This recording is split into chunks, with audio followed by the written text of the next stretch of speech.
foreign capital in India.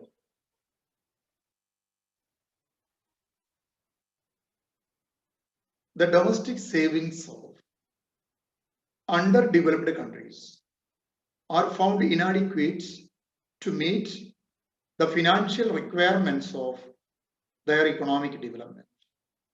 There are two main sources of foreign capital: private foreign investments and public development assistance from individual national governments and international agencies.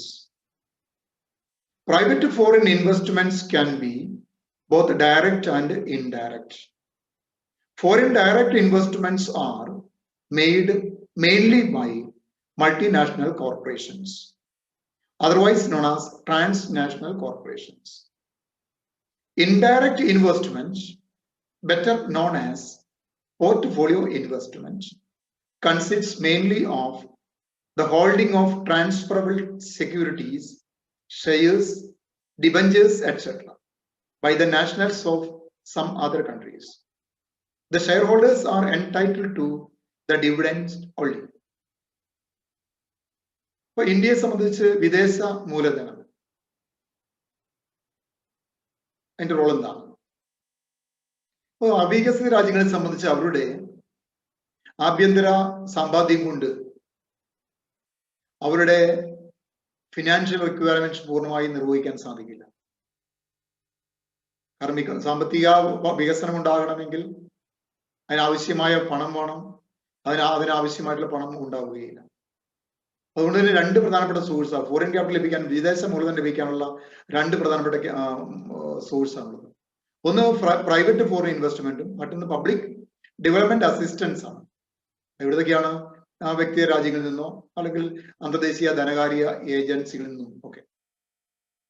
Private foreign investment എന്ന് പറഞ്ഞാൽ direct ആകാം, indirect ആകാം.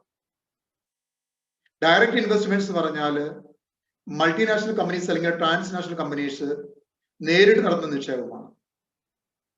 Indirect investment എന്ന് പറഞ്ഞാൽ പലപ്പോഴും വിളിക്കപ്പെടുന്നത് portfolio investment എന്നാണ്. സാധാരണ രീതിയിൽ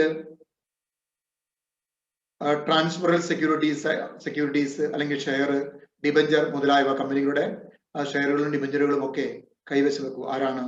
മറ്റു രാജ്യങ്ങളിലെ നിവാസികൾ. എന്ന് പറഞ്ഞാൽ ഇവിടെയുള്ള കമ്പനികളിൽ അവർ നിക്ഷേപം നടത്തുന്നത് മാത്രമേ ഉള്ളൂ. അവർക്ക് അവകാശം എന്താണ്? അവർക്ക് അവകാശം ലാഭവിഹിതം മാത്രമാണുള്ളത്. ഓക്കെ, നെക്സ്റ്റ് നമ്മൾ നോക്കുന്നത് ഫോറിൻ ഡയറക്റ്റ് ഇൻവെസ്റ്റ്മെന്റ് ആണ്. എന്താണ് FDI എന്ന് നോക്കാം. Foreign direct investment means that the concerns of the investing country exercise control over the assets created in the capital importing country by means of that investment. Foreign direct investment by MNCs involve much more than the simple transfer of capital, as it brings with them technologies of production, managerial services, and other business practices. The ultimate goal is nothing but making profits. എന്താണ് foreign direct investment FDI? നിക്ഷേപം നടത്തുന്ന സ്ഥാപനത്തെ സംബന്ധിച്ച് ആ നിക്ഷേപം നടത്തപ്പെടുന്ന സ്ഥാപനത്തിൽ പൂർണ്ണമായ നിയന്ത്രണ വലയിലാണുള്ളത്. എന്ന് പറഞ്ഞാൽ ഒരു വിദേശ കമ്പനി ഇന്ത്യയിൽ നിക്ഷേപം നടത്തിയാൽ, ഡയറക്റ്റ് ഇൻവെസ്റ്റ് നടത്തിയാൽ അതിന് പൂർണ്ണമായ നിയന്ത്രണ വലയിലാണുള്ളത്.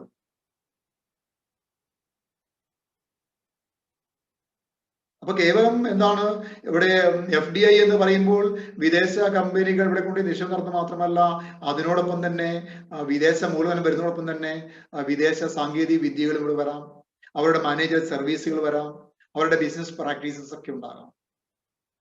അപ്പോൾ നമുക്കറിയാം ഏതൊരു മൾട്ടിനാഷണൽ കമ്പനിയുടെയും ലക്ഷ്യം ലാഭം ഉണ്ടാക്കുക എന്ന് തന്നെയാണ്. അപ്പൊ FDIയുടെ പ്രധാന ലക്ഷ്യം എന്താണ്? ലാഭം ഉണ്ടാക്കുക. നമ്മളിനി കാണാൻ പോകുന്നത് FDIക്ക് അനുകൂലമായിട്ടുള്ള വാദഗതികളും FDIക്ക് എതിരെയുള്ള വാദഗതികളുമാണ് നോക്കുന്നത്. Case for FDI and case against FDI. Case for FDI നോക്കാം. The main arguments in favour of FDI are, അനുകൂലമായ വാദഗതി നമുക്ക് നോക്കാം. ഒന്ന്, in a developing economy like India, the stock of capital and the rate of capital formation are very slow.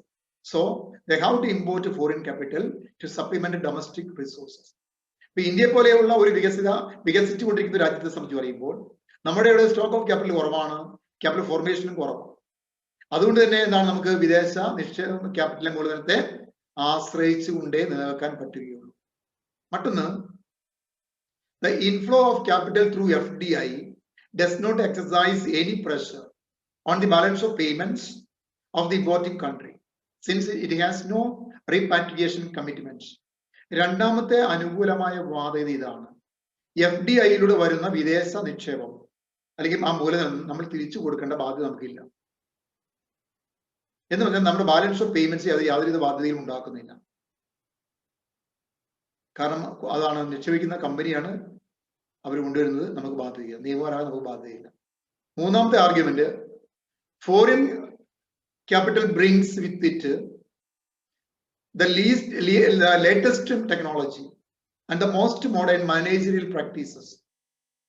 Apart from this, training facilities are provided for the personnel of the importing country. This contributes a lot to the development of high skills. അപ്പോൾ ഈ പറയുന്ന FDIക്ക് അനുകൂലമായ മറ്റൊരു വാദഗതി ഇതാണ്. ഇത്തരത്തിലുള്ള സ്ഥാപനങ്ങൾ ഇന്ത്യയിലേക്ക് വരുമ്പോൾ അല്ലെങ്കിൽ നമ്മുടെ രാജ്യത്തേക്ക് വരുമ്പോൾ അതോടൊപ്പം തന്നെ ഏറ്റവും നൂതനമായ സാങ്കേതിക വിദ്യയും ഏറ്റവും നൂതനമായിട്ടുള്ള മാനേജർ പ്രാക്ടീസസും നമുക്ക് ലഭിക്കാൻ കാരണമാകും.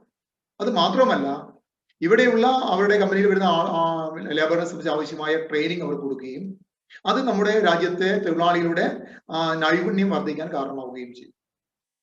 മറ്റൊന്ന്, in developing countries like India, there is excessive pressure of population on land and there exists disguised unemployment on a large scale. FDI solves the problem of unemployment and disguised unemployment. മറ്റൊരു അനുകൂലമായ ബാധ്യതയാണ്, ഇന്ത്യയെ പോലെ രാജ്യത്ത് ധാരാളമായ തൊഴിലായ്മയും disguised അൺഎംപ്ലോയ്മെന്റും ഉണ്ട്. അത് ഇല്ലാതാക്കാനായിട്ട് FDI സഹായിക്കുന്നു എന്നുള്ളതാണ്. There is a great risk involved in the setting up of new undertakings in the field of mining, oil exploration, petroleum refining, sophisticated engineering industries, etc.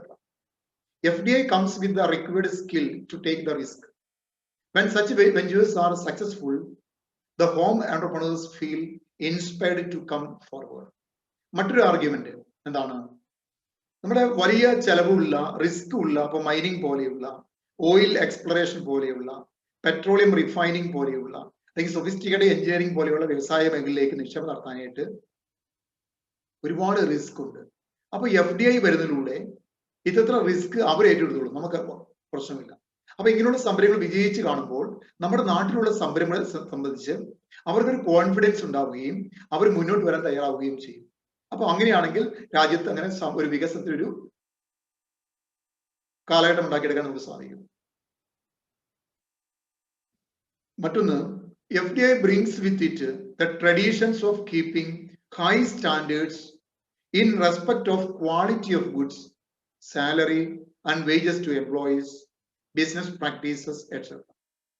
These influence the native business to improve the quality of their product, to raise the payments to their employees and to modernize business practices.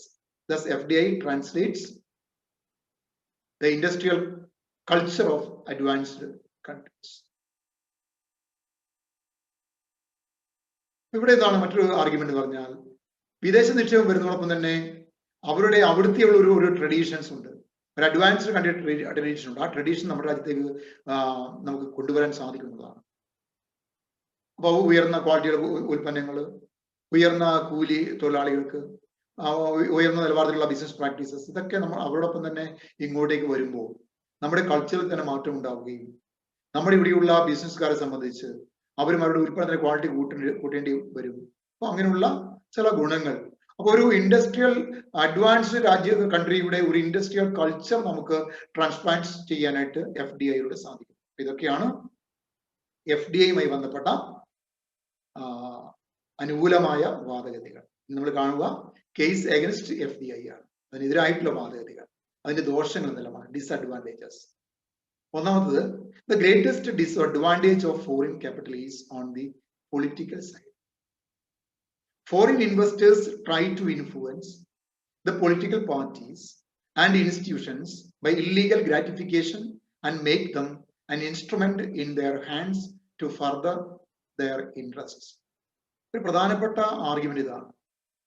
Foreign capital വരുന്നതിലൂടെ, FDI വരുന്നതിലൂടെ ആ രാജ്യത്തിന്റെ രാഷ്ട്രീയ മേഖലയിൽ അവർ ഇടപെടാൻ ശ്രമിക്കുകയും അവരെ സ്വാധീനിക്കുകയും അവർക്ക് എന്തായി മാറിയ സംഭാവന കൊടുത്തുകൊണ്ടോ കൈക്കൂലി കൊടുത്തുകൊണ്ടോ തങ്ങളുടെ ലക്ഷ്യങ്ങൾ നേടിയെടുക്കുന്ന ഒരു ചട്ടുകമാക്കി അവർ അവിടുത്തെ രാഷ്ട്രീയക്കാരെ മാറ്റുകയും ചെയ്യും. അത് തന്നെയാണല്ലോ നമ്മൾ ഇന്ത്യ അടിമത്തത്തിലേക്ക് പോകാനുള്ള കാരണം അത് തന്നെയാണ് അല്ലെ. രണ്ട്, the foreigners exploit the natural resource of the poor countries to their own advantage. ഇത്തരത്തിലുള്ള മൾട്ടിനാഷണൽ കമ്പനീസ് വരുമ്പോൾ ഈ അവികസിത രാജ്യങ്ങളുടെ പ്രകൃതി വിഭവങ്ങളെ അവർ പൂർണ്ണമായും ചൂഷണം ചെയ്യുകയും അവരുടെ നേട്ടത്തിന് അത് ഉപയോഗിക്കുകയും ചെയ്യും. അത് രാജ്യത്തിന്റെ നന്മയ്ക്ക് വിരുദ്ധമായിരിക്കും. മറ്റൊന്ന്, foreign investors may earn huge profits which are to be repatriated in course of time. This may create serious imbalances in the balance of payments of the capital recipient nation. ഉദാഹരണത്തിലേക്ക് ഇന്ത്യയിലേക്ക് വിദേശ നിക്ഷേപം വരുമ്പോൾ അവർ കിട്ടുന്ന ലാഭം അടക്കം അവർ കൊണ്ടുപോകും, അവരുടെ രാജ്യത്തേക്ക് കൊണ്ടുപോകും. അവിടെ ഈ ക്യാപിറ്റൽ എന്തുകൊണ്ട് അവർ അങ്ങോട്ടേക്ക് ഇതായി ഡോളറാക്കി മാറ്റി കൊണ്ടുപോകുമ്പോൾ നമ്മൾ എന്ത് അനുഭവിക്കേണ്ടി വരും? നിയമപരമായ ബാധ്യത ഇല്ലെങ്കിൽ പോലും നമുക്ക് ബാലൻസ് ഓഫ് പേയ്മെന്റ്സ് പ്രോബ്ലം ഉണ്ടാവും. മറ്റൊന്ന്, MNCs are interested in profit maximization. They divert resources from the much needed food production to the manufacture of luxury and sophisticated products. Resources are allocated for socially undesirable purposes. ഈ മറ്റു പ്രധാനപ്പെട്ട ഒരു ആരോപണം ഇതാണ്. MNCയുടെ ലക്ഷ്യം എന്താണ്? Profit maximisation. അപ്പോൾ ഈ പറയുന്ന അവരുടെ വിഭവങ്ങൾ അവർ ചെയ്യുന്നത് എന്താണ്? ഏറ്റവും അത്യാവശ്യമായ ഫുഡ് പ്രൊഡക്ഷൻ പോലെയുള്ള കാര്യങ്ങൾക്ക് ഉപയോഗിക്കാതെ ആഡംബര വസ്തുക്കൾക്കും അതുപോലെ ചെലവേറിയ വസ്തുക്കൾക്ക് ഉത്പാദിപ്പിക്കാനായിട്ട് അവർ വിനിയോഗിക്കുകയും അതങ്ങനെ നമ്മുടെ രാജ്യത്തിന്റെ വിഭവങ്ങൾ സമൂഹത്തിന് അൺഡിസൈറബിൾ ആവശ്യങ്ങൾക്ക് വേണ്ടി അല്ലെങ്കിൽ നിരക്കാത്ത ആവശ്യങ്ങൾ വിനിയോഗിക്കപ്പെടുകയും ചെയ്യും. എന്ന് പറഞ്ഞാൽ സാധാരണക്കാരുടെ ആവശ്യങ്ങൾ നിർവഹിക്കാൻ സാധിക്കാത്ത ഒരു സാഹചര്യം ഉണ്ടാവും. Next one, the activities of the MNCs reinforce a dualistic economic structure and aggravate income inequalities. MNCs വരുന്നതോടുകൂടി ഒരു ഇക്കണോമിക് സ്ട്രക്ചർ രണ്ട് തട്ടിലായി മാറും. അത് സാമ്പത്തിക എന്താണ് ഉള്ളവനും ഇല്ലാത്തവനും തമ്മിലുള്ള അന്തരം വർദ്ധിക്കും. അത് ഇൻകം ഇൻഇക്വാലിറ്റി വർദ്ധിക്കാൻ കാരണമാകും. Last, MNCs discriminate against the nationals of the home country. The responsible and executive jobs are denied to them. അപ്പൊ ഈ നമ്മുടെ രാജ്യത്തെ പൗരന്മാരെ രണ്ടാം തര പൗരന്മാരായി ഇവർ കാണും. അവരെ വിവേചനം നടത്തുന്നു. അവരുടെ കമ്പനികളുടെ ഉയർന്ന പോസ്റ്റുകളൊക്കെ എക്സിക്യൂട്ടീവ് ജോബൊക്കെ ആർക്ക് കൊടുക്കും? അവരുടെ രാജ്യക്കാർക്ക് കൊടുക്കും. നമ്മുടെ രാജ്യങ്ങളെ താഴ്ന്നുള്ള പോസ്റ്റ് മാത്രമേ നിയമിക്കുകയുള്ളൂ. അങ്ങനെ അവർ രണ്ട് തരം പൗരന്മാരെ സൃഷ്ടിക്കുന്ന ഒരു പരിപാടിയെ മാറും MNCs എന്ന് പറയും. ഇതൊക്കെയാണ് അതിന് പ്രതികൂലമായിട്ടുള്ള വാദഗതികൾ അനുകൂലമായാലും പ്രതികൂലമായാലും എന്തായാലും എല്ലാ രാജ്യങ്ങളും ഇന്ന് FDI സ്വീകരിക്കുന്നുണ്ട് വ്യാപകമായി. കാരണം ഇന്ന് നിലനിൽപ്പിന്റെ പ്രശ്നം കൂടിയാണ് FDI എന്ന് പറയുന്നത്, അല്ലെങ്കിൽ വിദേശ മൂലധനം എന്ന് പറയുന്നത്. അതിനുള്ള ഏറ്റവും നല്ല മാർഗം തന്നെയാണ് തൽക്കാലം FDI. Okay, thank you.